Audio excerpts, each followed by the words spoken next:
the blitz, throw me the bag, I'm cashing in 6-0's Devontae Smith. Who the better brother? I plead the fifth. It's the Bird Gang. We going to war. AJ put y'all to shame. 100 yards a game. This year I was already got my name to grave. Step back. You ain't trying to catch my fade. Fly. Eagles fly. Fly, Eagles fly, the birds and the guys on the way to victory. This is the start of the ride, one finger heavy. Gotta make it tough for all five. From the city where they pop a wheelie in front of your eyes. It's game time, get on the line. Sirianni drawing the plays, Hurts throwing them dimes. Oh my, y'all thought y'all had a chance. You better stack up your teams if you're trying to win against mine. Welcome back to another episode of the Bird Gang Brothers podcast. Sheesh, what a roller coaster of emotions. Let's put it that way for the year of 2023. And I guess on a high note, Twitter sphere, the Philadelphia Eagles are undefeated in the year of 2024. How about that? Let's go. So I guess looking back on this season, what was the game that was a roller coaster of emotion or that caused you the most stress? Do I have to choose from one game? You don't have to choose from just one game. I'm just feel like curious if it's there's every single game. No, that's true. to be completely honest, I mean, if we're taking a look at the year in total, I think the one that caused me the most stress was the Super Bowl back in February of 2023. Oh, yeah. I guess that was 2023. Considering that was this year. I know I told you a couple times I was up in the middle of the night on the toilet, whatever, the double dragnet as they call it, because I was just like so nervous and anxious. Like, Guys, it was freaking hilarious. Like Tyler texting me leading up to the Super Bowl, because I had experienced the one in 2017 before. He hadn't.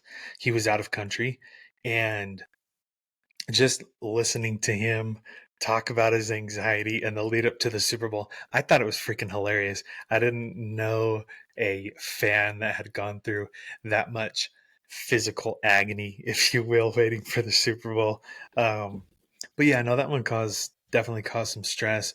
But what about this season? This season in particular, any game that stands out to you? if I had to choose one, I want to say it was the second one against the Commanders. Where I think we had scored and we let them basically back into the game, and it came down to like, I want to say one play, and it kind of gave me flashbacks to the Greg Ward, Carson Wentz. No. The 2017 run against the Falcons, trying to when Julio went up for the ball. It was the same kind of play. And I know that was towards the beginning of the season, but yeah, that would probably be the one, at least this season, that caused me the most anxiety. I agree with you. Like every game, including the games that shouldn't cause you stress, like the Jets, like the Cardinals, like the Giants, they're all a roller coaster, and they shouldn't be. But I think the one that stands out to me the most is the Buffalo Bills game when we were in the Kelly Green jerseys. Just the back and forth. That all was dependent on Jake Elliot making that field goal, sending it in overtime, and then going from there. So I think that's the one of this past season that just caused me the most stress. I've got videos of me throwing fists in the air and, jumping up and down and just nerves galore. So definitely has been an interesting season, to say the least. I mean, we are 11-5, and it's been the most odd and confusing year I think that I've been a part of. You would think that at 11-5, I'm stoked, I'm excited for the playoffs to come, but in all honesty, I'm not. I mean, the only reason why I am happy is we still get to watch Eagles football, even though it's not as fun as it was last year, because it is coming to an end, and that's the part that sucks. But I guess I'll go into this and I'll kind of wrap back around to the year 2023. But we look at what we have on our team and the talent that we have. You have Jalen Hurts going to be over 4,000 yards. You've got Devontae Smith and A.J. Brown over 1,000 yards. And to be honest with you, A.J. Brown probably could have hit 2,000 if he was utilized the way he was before our bye week. I don't know what happened after the bye week. And then DeAndre Swift is over 1,000 yards. So there's three of your playmakers over 1,000 yards. And it's just not fun, which is very odd to me and very confusing in just based off of how this year has went. Because before, I mean, I remember those 9 and 7 years, and I'm just like, oh, I'm so stoked if we get a playoff spot. There's a chance, and that is true. There is always a chance, but this year, just the team feels different, and it is not clicking like we thought it would. And we were supposed to use these 3 games to kind of get into gear, and we're not. So I don't know what to make of it. No, when you had brought up, the 9-7 record, I automatically thought of 2018 season when us brothers took a trip to Cali and watched the Rams take on the Eagles in Inglewood. It wasn't at the new stadium, unfortunately, but it was still there was a different excitement there. Like you said, like they didn't have a great record, but it was still fun to watch them play nonetheless. And like, at least for me, that was my very first NFL game. So being able to fulfill that dream and watching a squad that, like, you compare that squad to what we have now, like I don't know, it would be all Yeah, over the place.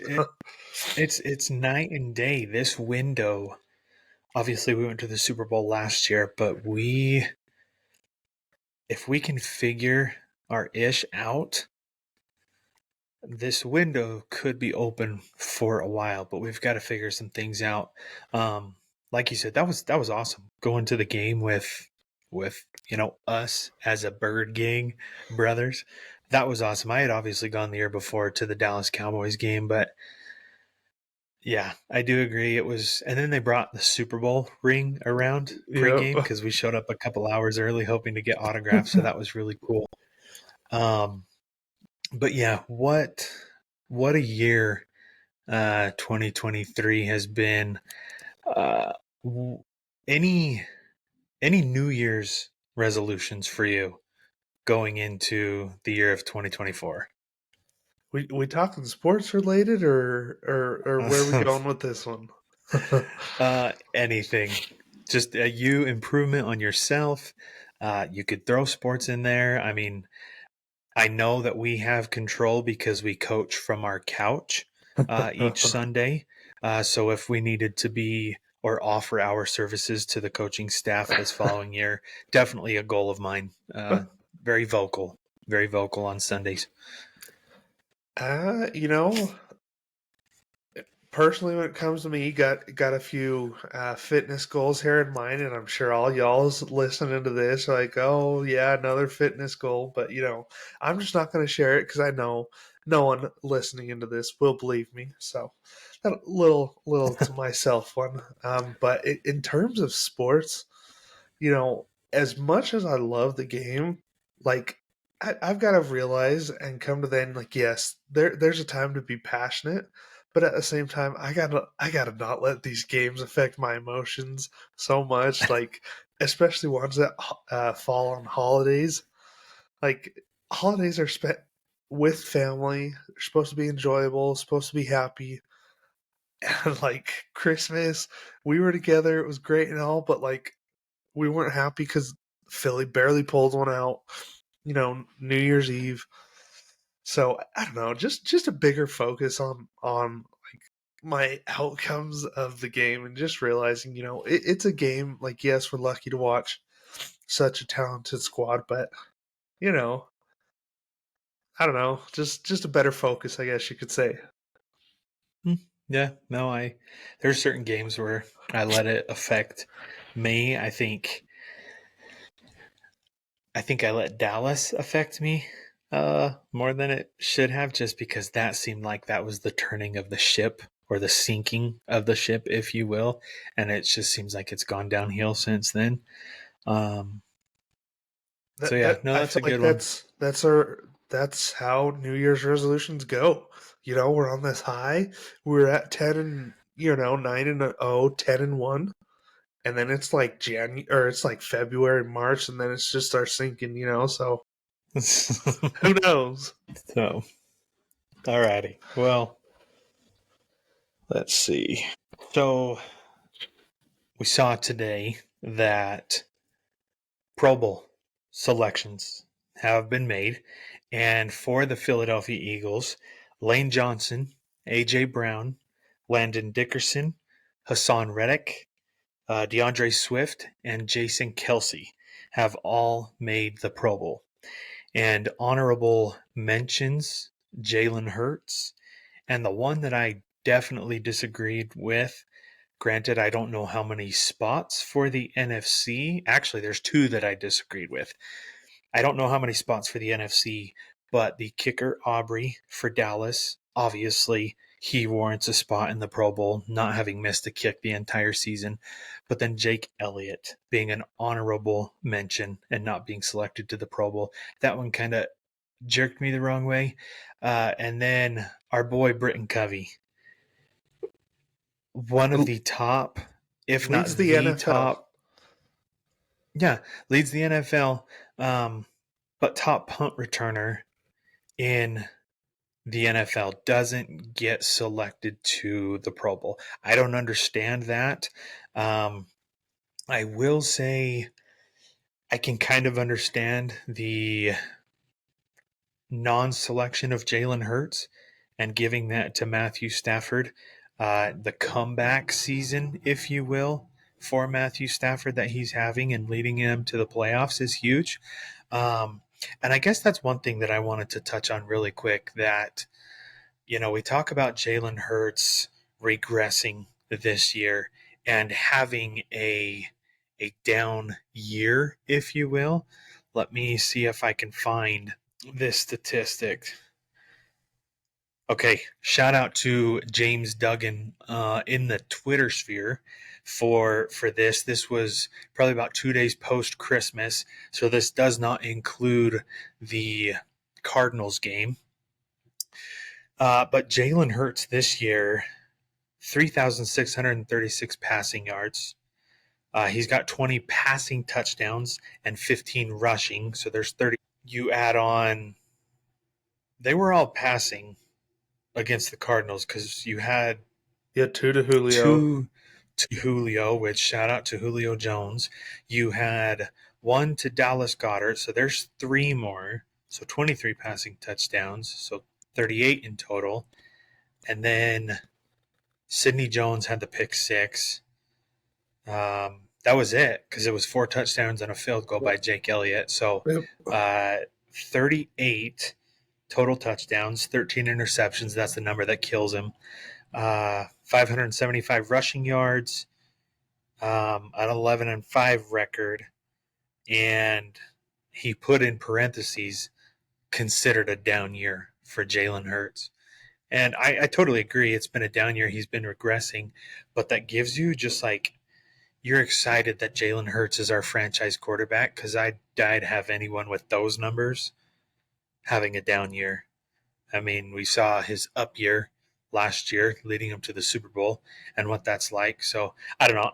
I wanted to throw that out there because, yes, we talk about his down year and how this team's struggling, but it's really cool to sit back and see that's our franchise quarterback. And then his core pieces, Swift, who I hope and believe we extend this offseason, AJ and Devontae, are over 1,000 yards. So it just kind of shows you what we have to hope for moving forward. Um, but yeah, so honorable mentions, like I said, Covey and Elliot, I don't understand. So I know we're hyped about Britton Covey. He's been playing really well as of late.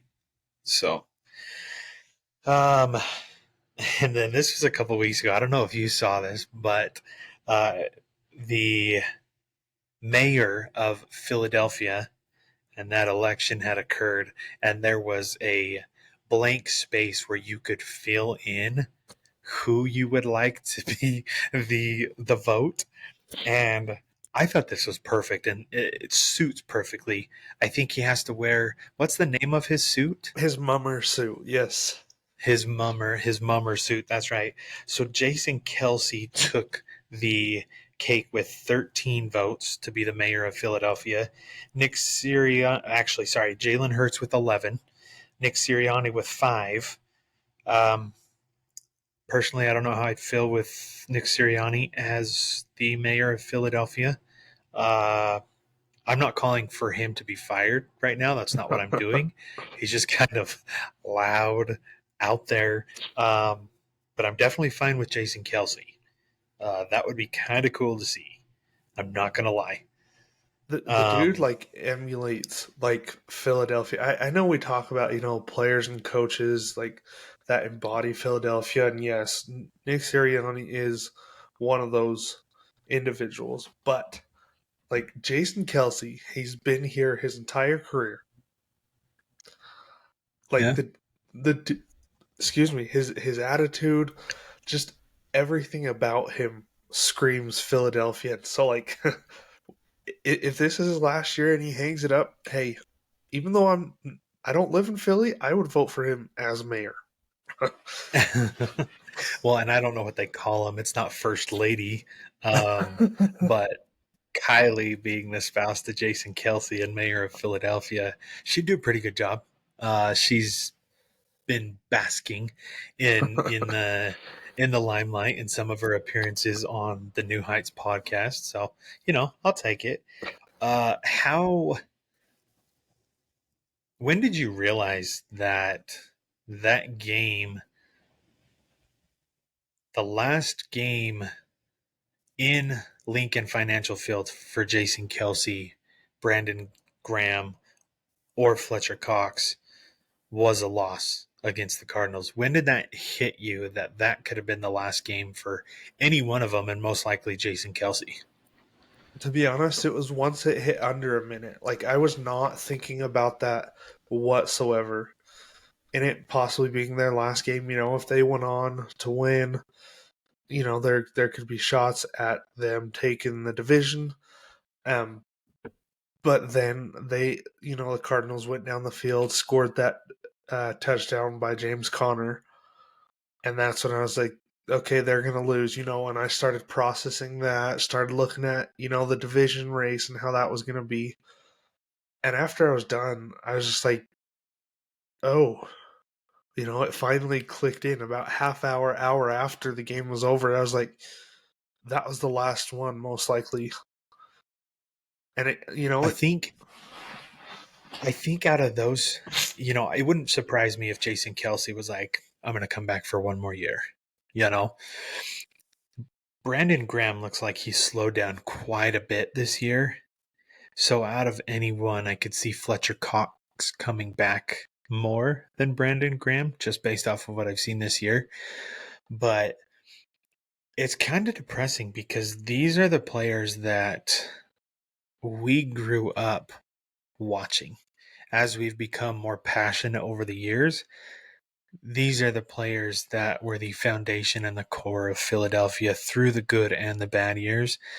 So it's going to be tough when we have to replace Jason Kelsey, when eventually we have to replace Lane Johnson, because Lane Johnson has been one of the best right guards in the NFL for years. And yeah, like I said, we've grown up with those players, so it's gonna suck when that time comes to an end. It's kind of like, take a school setting, for example. It's like when you were younger, you had the best mechanical pencil out there. They came in like green purple Blue, and like pink red. and blue. Yeah. And they were really good ones, and they worked. Everyone wanted it, and then it's like when it ran out of the lead, you had to switch back to like a normal pencil. Like, yeah, it does the job, but it wasn't as cool. That's the type of feeling. Like, they're gonna go away. It's gonna suck, but we'll have people to do the job. It just won't be at this, all pro level. So, Yeah. it does stink, but you just got to keep rolling with it and hope for the best. Guys, you're hearing some of Tyler's analogies for the first time, and so am I. I think it's impressive that some of these analogies he can come up with on the spot, and they sound decent or good. And so, yeah, props to you. I can't do it. Sometimes you'll throw out jokes right on the spot. I can't do that. Um, so I let's go back to coaching really quick. Nick, like you say, or like you said, Nick Sirianni embodies the city of Philadelphia. We love that in a coach. He's a player's coach. He covers for his players. Now, players and coaches can say whatever they want to the media, and it's our job, if you will, to decipher what's true and what's not.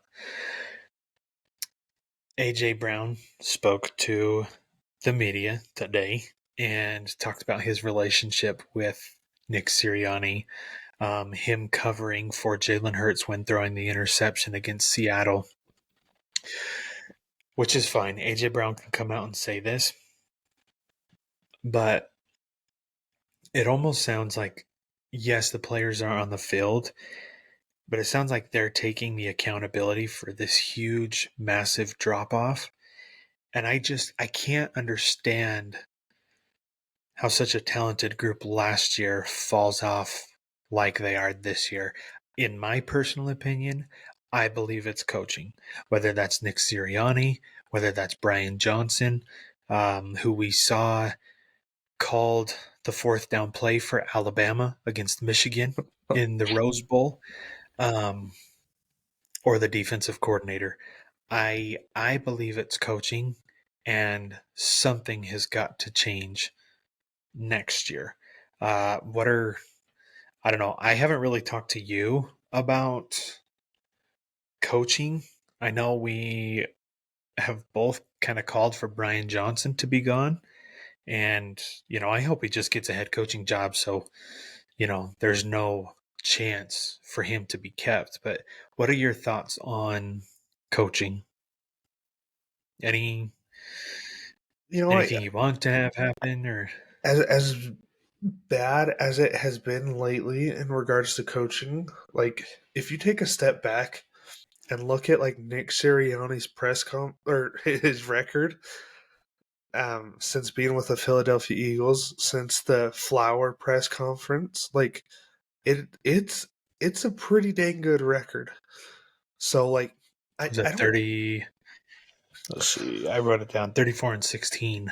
I don't want to put like all of it on him. Like, yes, there's a lot of things that we can put on him, but like because of a 4 or 5 game streak of not doing so hot, you're not going to sit there and fire him. I mean, I don't know. We fired Dougie P after he was the first one to bring Philadelphia a Super Bowl. So part of me wouldn't be surprised if there were some major coaching changes, but at the same time, like I think I don't know. Let me ask you this to kind of switch it up. Give me your top 3 coaching, your head coaches in Philadelphia history, and rank them. This is one of those thoughts that you think about as an Eagles fan automatically. So I've definitely thought about this before. Um, I loved Andy Reid, and I was really sad to see him go. I wish he would have won a Super Bowl with Philadelphia. I think if he did, he would be my number one. I loved Doug Peterson. And when he was fired, I was pissed because the only reason he was fired, I thought, was because of Carson Wentz. That's what Carson Wentz had wanted. Now, over time, I've learned that there was more front office analytical decisions that he disagreed with, and he was being puppeted around by Howie and Jeffrey Lurie, which I'll kind of talk about that here in a little bit. I'm probably going to rank it Doug EP, Andy Reid, and then Nick Sirianni. Andy Reid and Nick Sirianni both led us to a Super Bowl.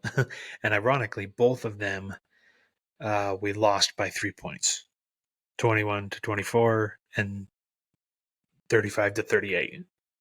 But yeah, to answer your question, I'd probably say Dougie P, number one. Yep, that's where I was going with that. That's what I had. But again, it's one bad season. Like we look at it as a bad season, but here are other teams that are out of the playoffs wishing they could just be out in the playoffs. In the playoffs. So yeah, big adjustments, big changes to be made, but it's a year. It's not like 1 year is going to determine an entire individual's career. So, but no, I agree with that, and Nick Sirianni does have a fantastic record, but it's just like I said, I've used confusing a lot tonight, and I sit back and Nick Sirianni says it's his offense, but Brian Johnson is calling the plays. We lack creativity. Granted, against the Cardinals, we had the tush push where we had a pitch out to Kenneth Gainwell. He throws it to Devontae Smith. That was beautiful. Like, that's the creativity that we lack. But I just sit back because it's like multiple times a game. And I mean, I've got it written down here where we have 1st and 20. We do a QB draw for 4 yards. 2nd and 16, we run another QB draw. We lose 4 yards, and Brian Johnson's explanation is we're trying to catch them off guard. You're not going to catch anyone off guard. You've been doing it all freaking year. You call a timeout, and then on 3rd and 20, you call a bubble screen to Kenneth Gainwell. Devontae Smith ends up getting hurt. Like, I don't understand these play calls. So it's like, is it Nick Sirianni? If it is, he's not a true play caller, or is it Brian Johnson? And it could be. I think it is because he's a first-year coordinator. He's learning. I guess I didn't really think about the damage first-year coordinators could do for us this year. But I did. I thought this was very interesting, and it makes you think, what if? So post the Michigan and Alabama game, there were a bunch of tweets saying that the defensive coordinator for Michigan, what's his name, Jesse Minter, interviewed for the defensive coordinator position in Philadelphia. Michigan has the number 1 ranked defense in college football. And it's like, what are we doing? Like, the front office has so much control, and they like to make those in-house. Granted, Sean Desai was not in-house. Majority of their moves, they like to promote from within. So I don't know. When I heard that, I kind of forgot that he interviewed for the position, and I was like, what could be? I only have, and I'm trying to stay positive with how the season's going. I only have the slightest bit of hope. I don't know if you saw this statistic, this picture all over social media, but it's comparing the Eagles, how they've been doing lately against the Ravens. And I can't remember what year it was, but it goes down and shows like loss, win, loss, win, or whatever. And they ended up winning the Super Bowl that year. So the slightest bit I have of seen hope that. I still have with me right now. It's in my back pocket. It's zipped up, hidden away. It's a little tiny, but but it's still there. I part of me is like, okay, maybe I saw a lot of tweets today. Maybe this is what the city of Philadelphia needed for this playoff run. Um, or I don't know. Maybe they're maybe not playing their best, and so they're giving other teams like a blueprint. And then come playoffs, they switch it around and do something else, something different, and change it all up. So I don't know. I again, like I said, my hope it is slim, not as slim as Slim Reaper, but it's slim. But I don't know. It's as of right now, it's a big question mark. I honestly don't know what's going to happen. We could lose on Sunday for all I know. I don't know. It's I think even if we did lose on Sunday, we still keep the 5 seed. Obviously there's still a chance for us to get the 2 seed. But Dallas has to lose to Washington, which I don't see happening.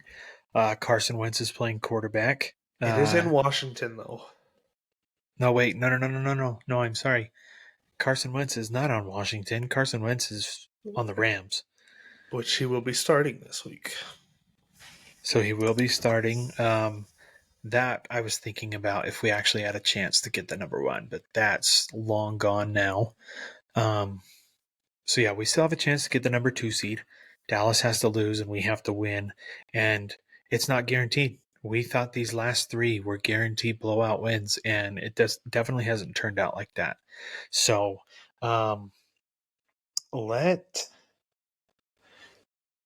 just feeding off of that really quick. We're finishing out here. The current playoff picture right now, we've got San Francisco in 1, and then number 7 Green Bay plays number 2 Dallas. Number 6 Los Angeles plays number 3 Detroit, and then number 5 Philadelphia plays number 4 Tampa Bay. So, would I be surprised if they lost in Tampa Bay? No, I would not, based off of what I've seen in the month of December. But could they win? Yeah, most definitely. And then you have to hope that LA pulls off the upset over Detroit, because if they do, they play San Francisco. If not, we play San Francisco. And that's when, I think it'd be over. I mean, I want to be optimistic. There's always a chance, but I don't have a ton of hope going into the playoffs. I'm just going to enjoy Eagles football before it comes to an end. And that's where I'm at. No, I'm right there with you. Again, hoping for some upsets this coming weekend. Not gonna be surprised if it doesn't happen, or if it does. Uh, Again, like you said, just excited to be watching football. Let's hope Philadelphia can turn things around come playoffs. But I don't know. It's all up in the air right now. It's I'm just at a loss of words.